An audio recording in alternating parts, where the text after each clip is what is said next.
Hi, Homeworthy. My name is Romilly Newman, and welcome to my New York City apartment.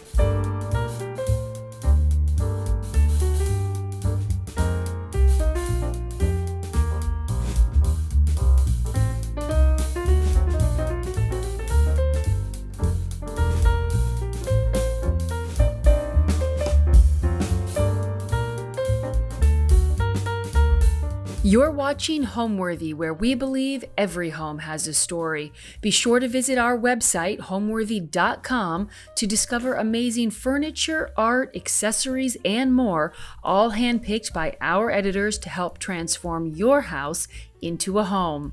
All of the items are inspired by the episodes you see here on Homeworthy. Enjoy!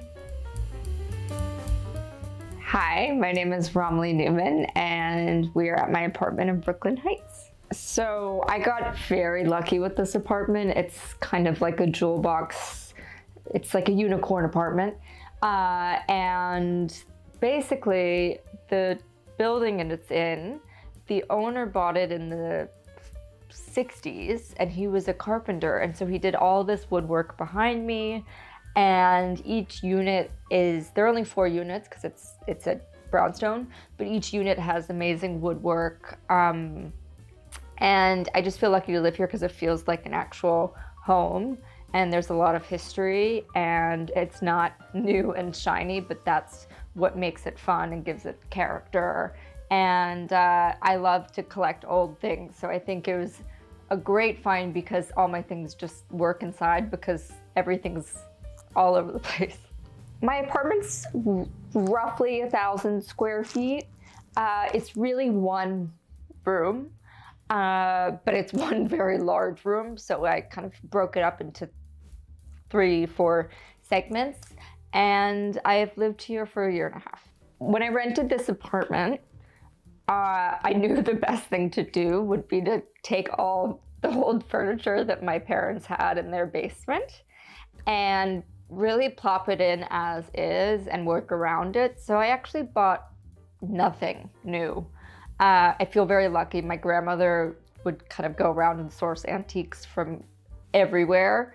And so I have all her pieces, and they're very close to me because I grew up with them.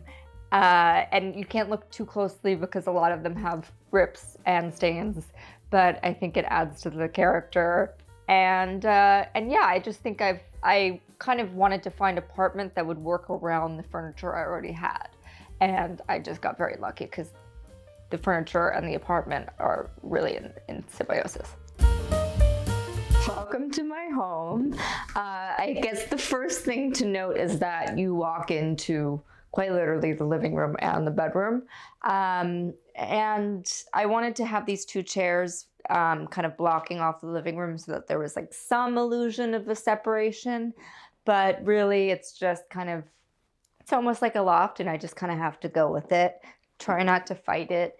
At first I was like, maybe I'll put a screen door there, and then I was like, no, look, let's just take it for what it is and enhance that. I think one of the best things I did here was finding this shelf, because it added a whole new element of storage. Usually it's messier, and there are hooks here that you can hang things on. But I also love the way it looks. It looks like it could be from the 60s, but it's from Hey, the design brand, and comes in all different colors, and it's very functional. And so that was a good find. And this actually is funny. This is a piece of art from my uncle when he was in art school. He is not an artist, but he did this whole series, and I have more in the other room, and I love them. And, he thinks it's funny that I have them and I hang them up, but I think they're really beautiful, and they also work well in the space. So this armoire is basically my biggest secret, because if I opened it up, which I'm not going to do, it is filled to the brim. It looks terrifying inside, and it has this underneath part where I can shove other stuff, but it's so beautiful, it looks intentional. And getting a huge, I'm lucky to have really tall ceilings, but getting a huge piece like this that looks like it's just for show, but you can actually hide a ton of stuff in, is very helpful. And this was in my parents' room when I grew up. So I don't know, all these things make me reminisce.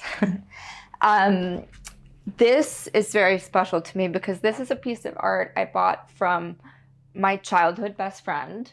Her name's Tria Atkins, and she is an incredible artist. And this is the first piece she ever auctioned, and it was a anonymous auction, and I bought it.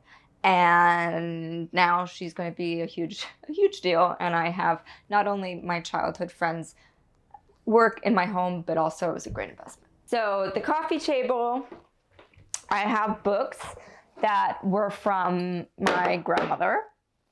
They're all art books, and they're truly just so beautiful. I don't think I've ever read any of them or even opened them up, especially this with this little parchment coating. I think they're really special, and they look like design pieces. And then this is probably one of my biggest inspirations. This is the Dolly cookbook, which kind of informs a lot of the food styling work I do because it's so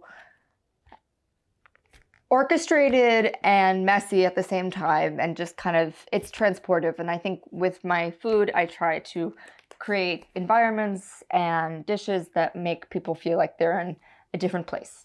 And my mom bought me this tomato candle for Valentine's Day one year. And I love it because, first of all, the vessel, once I burn down the candle, I can keep. But it actually smells delicious, and I was really hesitant at first, but I love it. This is the first thing I ever bought from Curio Shop, and it is a match striker with these lion's heads. And this is the piece that formed the friendship, and this is the piece that also started my addiction with buying items from her shop. And I love it so much. It's so little, but it makes such a big impact. And I always kind of put it in the most important place in my apartment to kind of show it off. And people talk about it. This bowl, I once was upstate with my family, and they were driving me insane. So I decided to take the car and just drive. And of course, I ended up at an antique shop in Connecticut, and I found this bowl, and I fell in love with it. And it's my pistachio bowl. And actually, currently, it's broken, but I will figure out a way to fix it. But I love the pink marble, and it also reminds me that you can kind of make something beautiful out of a moment of despair. So it has a meaning as well. A great example of old furniture this is completely ruined, and one day we'll get it recovered. But it's been this fabric my entire life, and now my dog likes to have her little tantrums on here. But once again, it doesn't really bother me. And just, I hope when people come over, they don't look too closely. When I was 13, I got cast to be on the first iteration of Teen Chopped. So it was actually an adult Chopped episode, but they did like teenage takeover.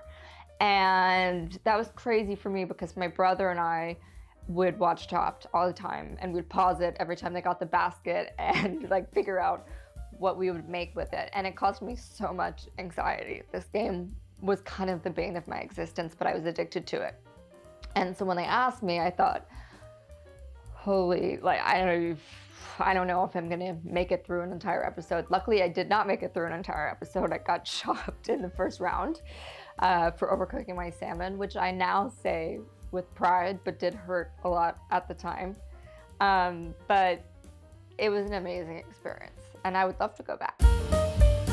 Pretty much the thing that first sold me on the apartment were these bookshelves that the owner's father built, and they're a beautiful pine. And it's so funny because like the number one question I get asked is like, where did you get your bookshelf? I need to find one like it. And I'm like, I'm so sorry, but you can't. But I'm very grateful for it. And it's perfect because I can kind of display all my weird little things, and it looks intentional. Doesn't look like I'm shoving stuff away. So for instance, these little stone bunnies were in my room when I was a baby, and they've traveled everywhere with me. I'm very sentimental, so I kind of bring things from all different stages of my life. This is a photo of my grandmother who basically bought all this furniture, and I kind of like to honor her in that way.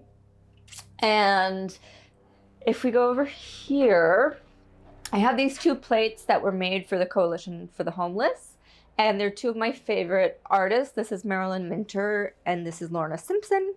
And I just love them because it like kind of brings together the food and the design, even though I would never dare to eat on them. My brother bought me this book for Christmas a few years ago, and it's pretty much my prized possession because it's not only signed by Julia Child, but it is signed by her husband, Paul Child, which is kind of crazy. And I'm addicted to candles.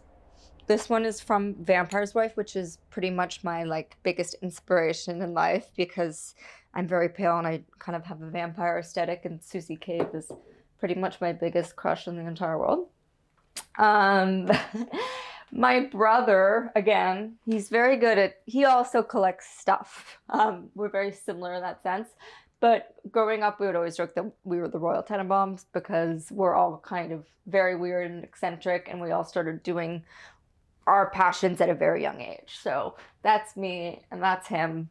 But unlike the movie, we do not end up together, which I think is an important clarification. Books, kind of from all stages. And then I love stab pots kind of more than anything. And my kitchen is quite small. And I was thinking these pots, the perfect color palette, and they're so gorgeous that I'm just going to display them on the bookshelf, which is probably really weird. But I think they look gorgeous, and it's like a piece of ceramic. It's kind of like a decor item. And then I just come in here if I want to use them. So this giant candle, which is, I can't even pick up. My friend Chris Hesney hired me to do my first ever food event, which kind of started this whole new phase of my career. So he had me do this huge holiday table. And I did it as a friend, but he paid me in this candle. And so not only is this candle stunning and something that I've always wanted but never thought to buy for myself, but it also kind of represents this new phase of my passion and career. My first job, I dropped out of college, and my first job was at Cherry Bomb, so I collect every issue. I'm very grateful for Cherry Bomb for kind of humbling me a little bit and teaching me how to work hard, because my teen chef days were a breeze compared to working in the actual food world. So I'm grateful for Carrie, I'm grateful for Cherry Bomb, and they're also so colorful and beautiful that I love to collect them. This is a photo of me in hopefully the least self-centered way. This is me when I was like 7, and I had the most confidence in the entire world. So whenever I'm self-conscious or feel bad about myself, I just remind myself that this is me. And I just have to kind of put on a good face and go through with things. So yeah, I mean, it's a ridiculous photo. When I first moved in, my dad bought me an olive tree, kind of a symbolic, welcoming present, but also something that I knew would be visually beautiful.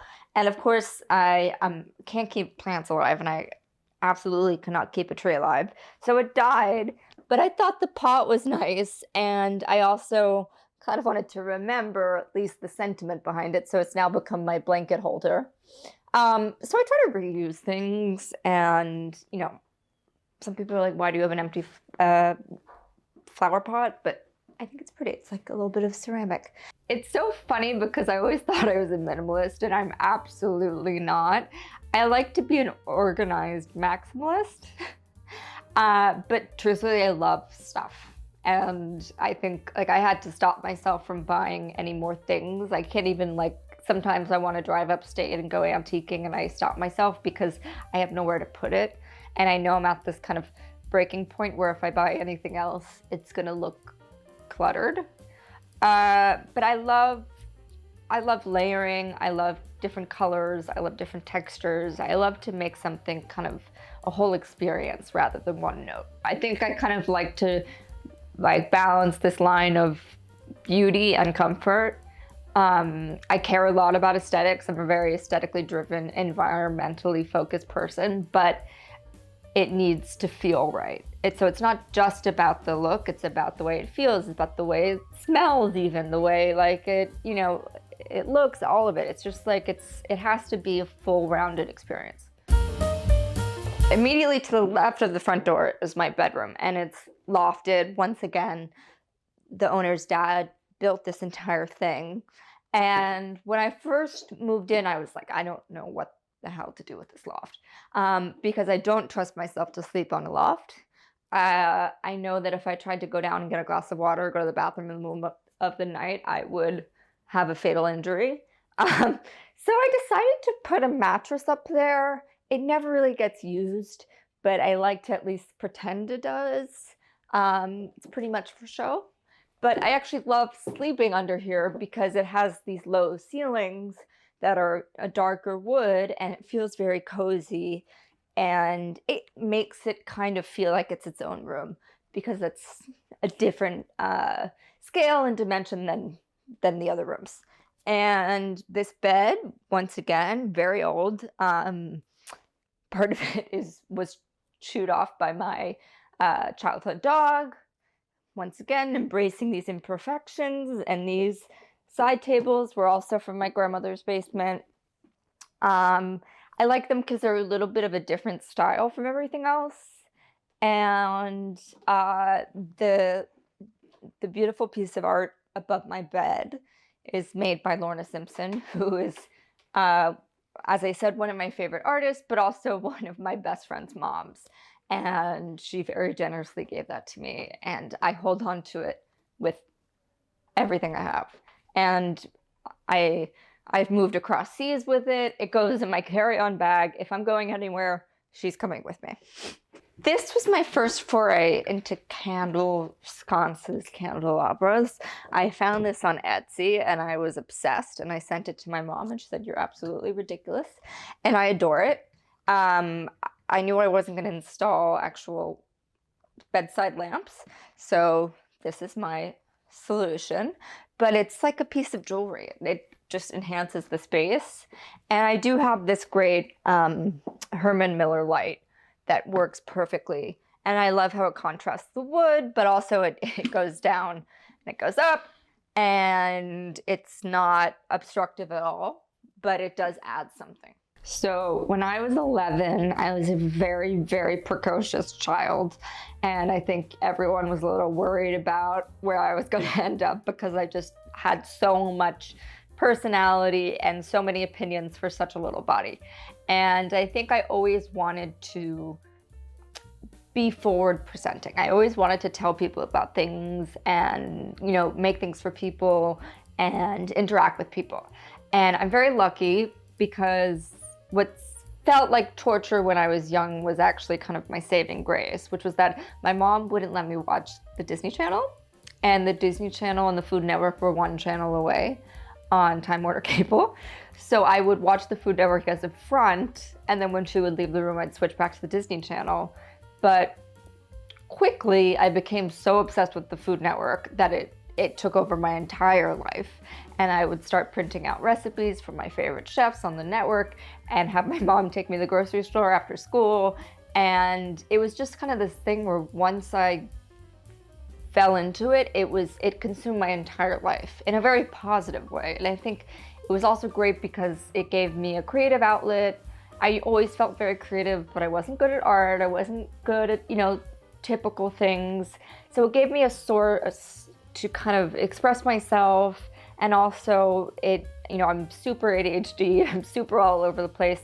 And when I get in the kitchen, I just have kind of hyper focus, and I feel very at home and comfortable and at peace. And so once that all clicked, I was like, I'm gonna make a food blog, I'm gonna start making YouTube videos, and I just kind of went for it. And I feel lucky that I started when I did, because it was a rarity for kids to be cooking, and especially for kids to be posting about cooking. It wasn't cool. I remember lying to my friends about what TV shows I watched because I was really embarrassed that I watched the Food Network because I thought it was something that like moms and grandmothers did. I didn't think it was cool. But once I started to kind of create an actual brand for myself and turn it into a profession, I was like screaming from the rooftops that I was a chef. Okay, let me bring you to the dining room now, which is room number 2 of this apartment. Luckily, it has these doors, so if I have company over, I do like to close them so people don't look at my bed while they eat. I'm probably the only person who would have turned this into an actual formal dining room because it would be pretty much not at the top of anyone else's list. But I knew I didn't want it to be a TV room, and it's quite grand, so it actually does work perfectly for dinner parties. I have this old table that really isn't functional at all. It's oval shaped and it can really only fit 4 people, 5 at most, but I love it. And I kind of like the fact that there's this like little decorative table in the middle of the room that's not over the top. And I like to set it, I'm always ready for company. It's set currently with beautiful pieces that I've sourced from Curio Shop. These plates, we once did an amazing food styling shoot on. I love it because I have memories with these things as well. I love this because it's new. It's from Tiffany, and their new homeware line is great because it all looks old and it looks hand painted, and you would never know it's new. But it's good if you want kind of a feeling of the past. I always have flowers. I'm obsessed with flowers. It's flowers and candles. It's probably where all my money goes. But it transforms the space, and especially one like this, which is very much all the same color tone, and it's a very distinct palette. Flowers can kind of create an entirely different mood, and then, you know, they only last a week or 2, and then you go in a different direction. So I like that. This is very special. This is an 1800s wedding box. It has the original key. It was likely made for a bride to kind of store her little garments and linens. And I just think it's so absurdly beautiful. And yeah, it needed its own moment. It has its little vignette, the candlesticks as well. For my 25th birthday, my mom bought me 25 boxes of Cire Trudon candles, which was the perfect gift, and it shows you how well she knows me. And also, dark green is my favorite color, but I have an unlimited supply of candles, which is very, very useful, and I'm actually getting through them pretty quickly. This rug is a Moroccan rug. It's made by Benny Rugs, but they produce all their rugs in Morocco, and I like it because it's a different style. It's a little funkier. It's not old, it's new, and it adds a little bit of color, just a little bit. When I moved in, I got really, really excited because I found out this was a fireplace, and I was like, that's the coolest looking fireplace I've ever seen, and oh my God, I can have roaring fires while we eat, and I can cook over it.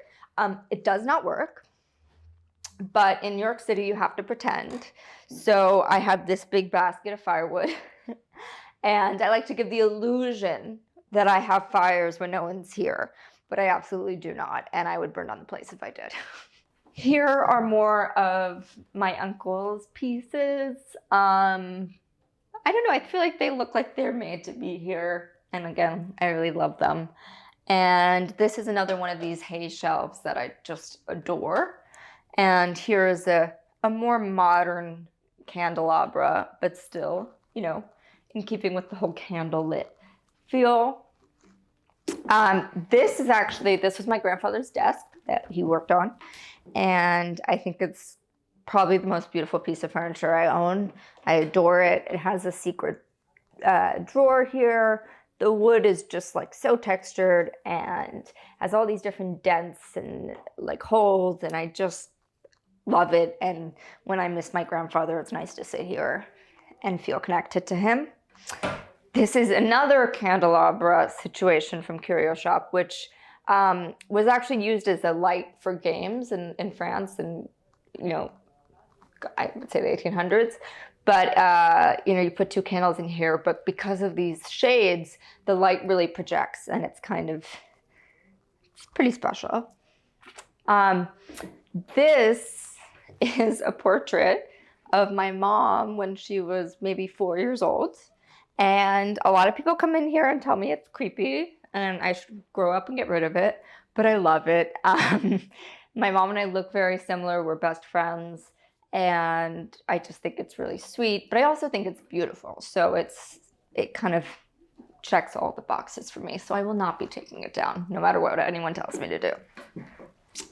And here I have my little makeshift bar.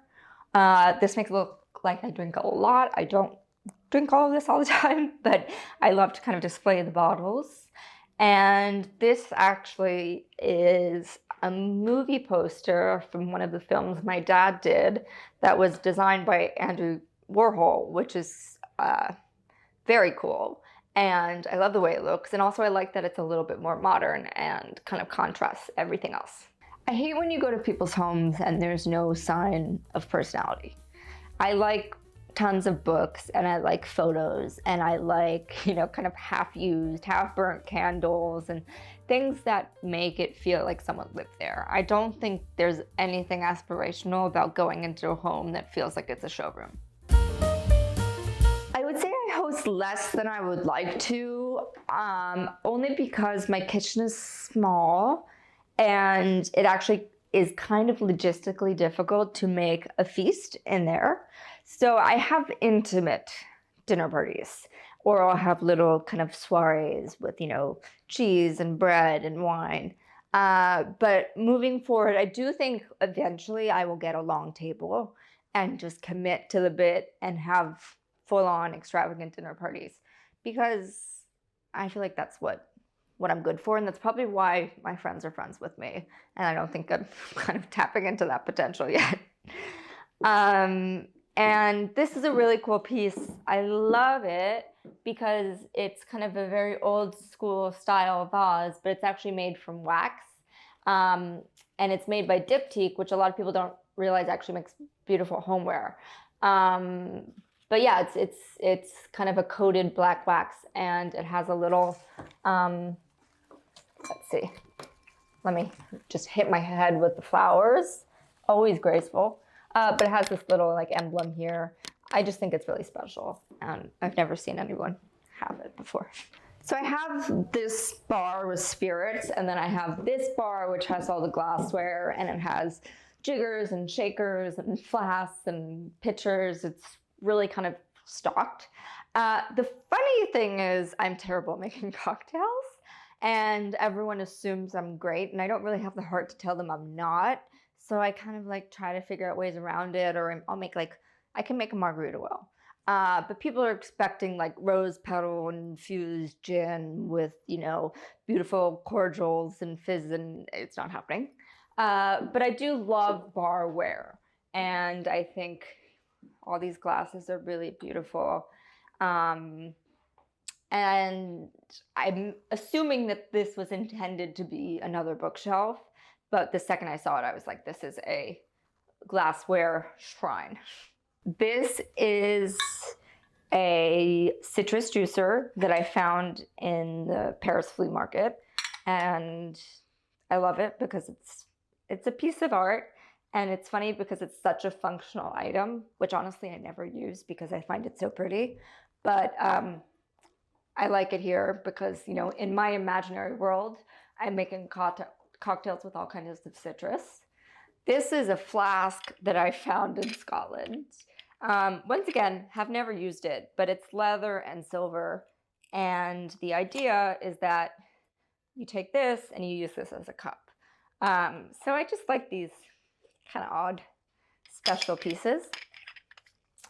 And these are more of the Tiffany painted glasses, which I truly think are just so beautiful. And it's the kind of thing I look for in an antique shop and don't always find. So I think it's kind of special that those are readily accessible. And these are two little I suppose gravy boats. They're very small, but they were from my mom's grandmother. And they're a little janky, but they are so special. And I never met her grandmother, but I have those pieces and it makes me feel connected to her. I would say the irony of all of this is I am so passionate about entertaining and I love setting the table and doing florals and kind of creating a whole environment that people can step into and feel transported. But I really, truly make the best food ever when I'm all alone and it's 9 p.m. and I just kind of like scrounge through the fridge and find a bunch of random ingredients. I do get a little scared when I cook for friends because I try to think, oh, but would they like that flavor combination? And oh, do they like this herb? And I think I need to get out of my head more because, first of all, if you just cook with the things that you are attracted to, a lot of times people will find it delicious if they don't know what's in it. So I sneak anchovies into everything I make, and all my friends claim to despise anchovies, but they're like, this is so salty and umami and delicious, and I'm like, but I think it really, once again, depends on my mood. Sometimes I'll do a big risotto with, like a very simple salad, and that's dinner with some crusty bread and some gooey French cheese. And then other times I do a much more intricate dinner where it's like, okay, we have a soup course and then we have a meat course and then there's all these sides and there's a gratin and there's a tarte tatin. So I think I kind of try to feel out what my guests are in the mood for and adapt to that. Let me take you to the room in the house. It's really just a wall, but it's where all the magic happens and it's my kitchen. I feel very lucky that I have this height in a kitchen this size. Obviously for New York, it's exceptional, but it also lets me kind of collect cookware and cookbooks. As you can see, I'm a bit of a hoarder of cookbooks. These aren't even close to all of them, but I love having them here because sometimes when I'm a little stuck for inspiration, I just kind of flip through them. I'll wake up in the morning and I'll go through a few cookbooks and then all of a sudden I have this new zest for life and zest for cooking. And also I love all the different covers and the book binds, and I don't know, it's what that's where I geek out the most is cookbooks. Here I have my pots and pans collection. They kind of come from all over again. Like these were both my grandmother's copper pans. This is actually a fish pan that Eric Repair gave me very recently, which is such an honor that I feel like I'm never going to use it because I'm scared that I won't do it justice. And more my favorite burgundy staub. This is a gratin dish and this as well. I would say pretty much this copper saute pan I make every single thing in. If I was moving into a new apartment and it wasn't me, meaning a cookware hoarder, I would say you buy one of these and one stock pot. And that's all you need. And this pan, it's like one of those things where it has the biggest return on investment. This is so old and it's still in great condition. I love the patina. Some people are like, why don't you polish them? And I'm like, no, because this shows like a lot of good things were cooked in here. But the way it sears, the way food interacts with it, it just makes everything the best it can be. And it's really all you need, and it happens to be pretty to show off. So if you have a small kitchen like mine, you can leave it on the stove, and it's a bragging part. I have kind of an old chopping block collection, which I also love because I use it for food styling. I actually serve things on there, and I think it's great. This is an old silver tray from a hotel in France that I picked up in Hudson, and I think it's like, if I really want to make a show-stopping presentation, I put something on there and it automatically looks very fancy and very, very, very indulgent. I always have a bowl of produce that I try my hardest to get through. And here it's a little more fall pumpkin vibes, but usually it's like asparagus and artichokes and persimmon. It's like, it's always overflowing. It doesn't always look as contained as this. This happens to be my favorite of my style pots. Obviously there's the rooster, which is amazing. But I like the green, and I really like the oval. It's nice for braising. It's beautiful. The thing I love most about these pots is that you can serve them on the table. You don't need to transfer it to a dish. This is a statement piece itself. My janky oven is actually great. I love it. It's also great for recipe development because it's pretty accurate. It takes its time to heat up. It's, it's old. And this is actually a little broiler drawer, which I think is like actually the biggest luxury I have, is this like separate broiler drawer. I put most everything in there at the end of cooking to give it that beautiful brown color and a little bit of char. I would say pretty much all of my inspiration comes from the past, whether it's my family or it's, the wonders of the Victorian age or, the French Renaissance. I think all of these different time periods really inspire how I move forward now. But I like to take these things and take, these styles and these dishes and make them modern just by kind of toning them back and adding some freshness. I'll find a recipe for a roast, and then I'm like, this needs acid, this needs herbs, this needs brightness. But I think, there's so much beauty in the way that people used to do things because they cared so much. It wasn't about, a 15-minute rice bowl. It was about really kind of devoting a whole day to making something very special. And I know that's maybe not the most practical thing, but to me, cooking food slowly and, preparing your home over the course of a few days, that's the biggest luxury, because that's what really makes people feel special. So here I have my servingware collection. Obviously, what you put your food on is almost as important as the food itself, because, from back when I first started food styling, I would kind of pour my heart and soul into a dish, and then it would be kind of plated on like a oval, white, shiny plate, and it looked bad no matter what. So I like to collect kind of different types of things.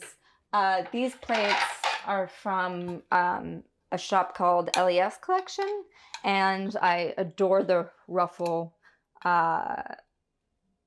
molding. And I actually I wouldn't think that I would love a black plate, but I love how it's just kind of intentionally messy. So I love these. And then I have the dinner plate version, which are just all white. I like things that are imperfect and that have character. These falconware enamel plates I think are so chic, and they're so utilitarian. You can't break them. They can withstand all types of heat, but I think they actually look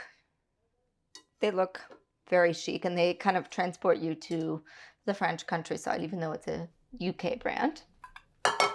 And then below these, I have this collection of plates that are actually antique Tiffany's. And it was from this collection where each plate is a different spice. So this is the vanilla plate. This is the cinnamon plate. It goes on, but I love that they're kind of informative, but also so beautiful. And obviously when you think of cinnamon, you don't think of this image, but it's kind of great. And it actually says cinnamon laurus cinnamonium. And this is vanilla aromatica. So excuse my pronunciation.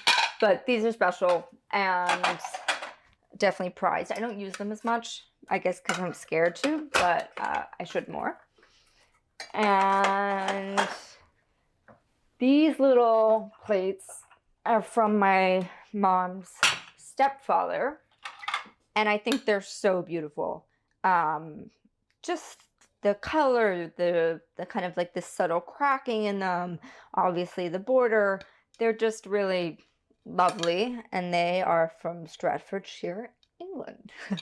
I don't use them that much again because I'm scared, but it kind of goes against my entire ethos because I'm all about using things no matter how beautiful or precious they are, because life is meant to be lived and food is meant to be enjoyed. And if you have something like this, you should use it. I love the fact that my home is full of stories.